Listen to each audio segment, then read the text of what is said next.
The Union Fair is in full swing. Today, blueberry lovers were in luck. Kadichi Lawrence takes us there.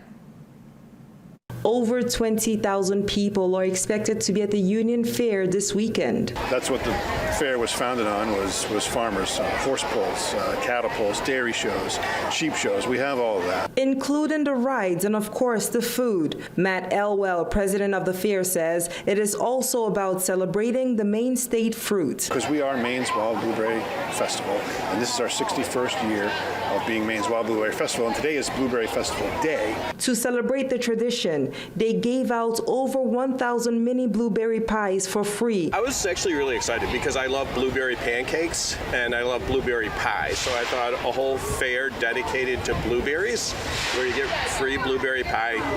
Who can argue with that? People don't realize how much Maine produces.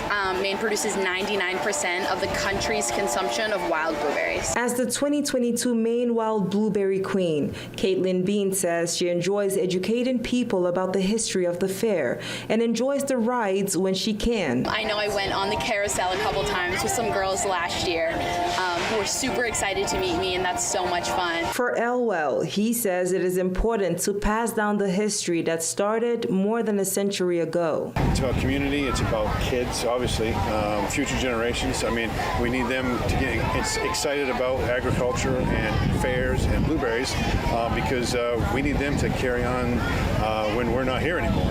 Everybody coming around, coming together, different generations, different geographical areas to share this experience is really wonderful to see. Kadichi Lawrence, WABI TV5 News, Union. The Union Fair continues tomorrow and Sunday. You can find all the info at unionfair.org.